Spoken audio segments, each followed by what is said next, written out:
Dan untuk melihat bagaimana aktivitas warga ibu kota di masa PSBB transisi keempat, kita tanyakan langsung pada jurnalis Kompas TV Zeki Rahmat di wilayah Bundaran Senayan, Sudirman, Jakarta Pusat, dan ada juga Diana Valencia di Rawamangun, Jakarta Timur. Kita akan ke Zeki terlebih dahulu. Zeki, PSBB transisi diperpanjang lagi dan hari bebas kendaraan ditiadakan. Apakah masih ada aktivitas olahraga di ibu kota? Ya, meski hari bebas kendaraan sudah ditiadakan untuk sementara, tetapi Pemprov DKI Jakarta memberikan ruang bagi warga ibu kota untuk melakukan aktivitas olahraga di pagi hari.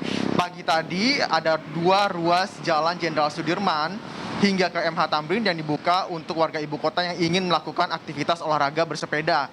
Tidak hanya itu, tetapi warga juga bisa melakukan aktivitas seperti biasa, misalnya lari pagi, tapi dengan menggunakan atau memakai protokol kesehatan yang ketat. Kendaraan biasa juga tetap bisa melintas tadi pagi, baik kendaraan umum maupun kendaraan pribadi.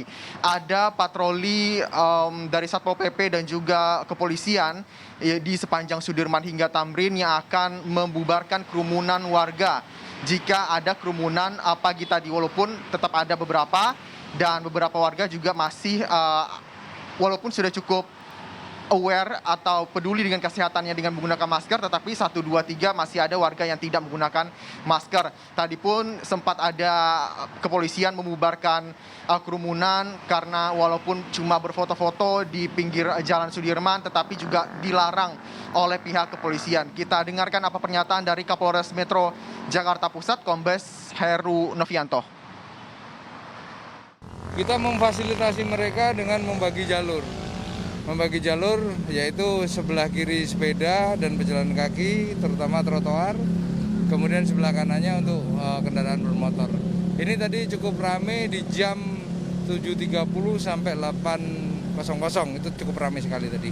Kita simpul-simpul yang pertigaan ataupun perempatan yang cross antara sepeda motor dan kendaraan dan sepeda itu kita pasang personil.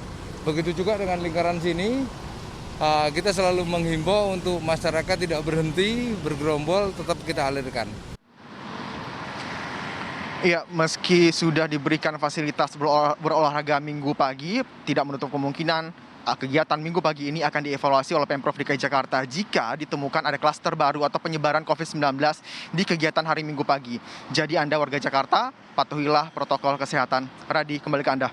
Ya, dari kawasan Sudirman, Jalan Sudirman di Jakarta, kita selanjutnya akan ke Diana Valencia yang berada di arena balap sepeda di Velodrome Rawamangun, Jakarta Timur. Diana, apakah warga masih ada yang berolahraga di sana dan bagaimana dengan penerapan protokol kesehatannya di sana?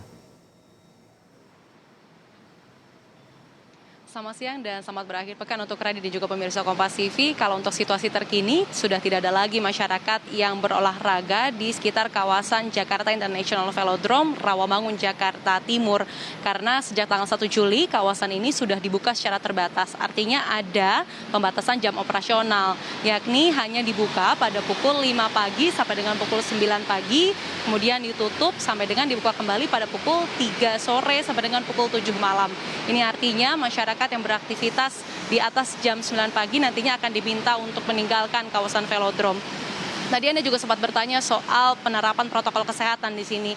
Tadi pagi memang warga memadati kawasan velodrome ini, dan soal penerapan dan juga pengawasan protokol kesehatannya saya bisa memantau dari tadi sudah cukup baik begitu.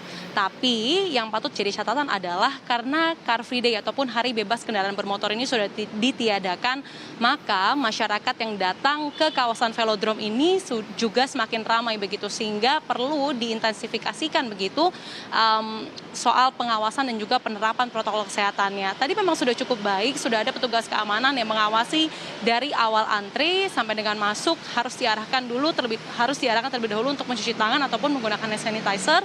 Kemudian ada juga petugas keamanan yang berkeliling untuk bisa menegur mereka yang abai protokol kesehatan begitu. Tapi di masa seperti ini saya melihat ada situasi kucing-kucingan begitu. Jadi ada masyarakat yang apabila ditegur akan langsung patuh protokol kesehatan, seperti misalnya menggunakan masker dengan tidak menggunakan masker dengan baik, seperti misalnya bagian dagu ataupun bagian mulutnya itu terlihat begitu hanya dicantolkan saja begitu, lalu akan langsung ditegur dan mereka akan langsung patuh. Tapi sekitar 5-10 menit lagi maka akan mengulangi kesalahan yang sama. Ini artinya selain pengawasan, maksud kami perketatan pengawasan protokol kesehatan, juga harus ada kesadaran dari masyarakat untuk bisa sadar dan juga patuh protokol kesehatan. Supaya ketika memilih untuk berolahraga di luar ruangan yang tentunya ada kerumunan ataupun sulit untuk menerapkan jaga jarak, justru tidak menimbulkan klaster baru ataupun memperbesar risiko penularan ini. Radi. Ya, inilah yang sangat disayangkan, masih ada situasi kucing-kucingan yang seperti Diana tadi utarakan di antara para pengguna atau warga Jakarta pengguna fasilitas olahraga di sana.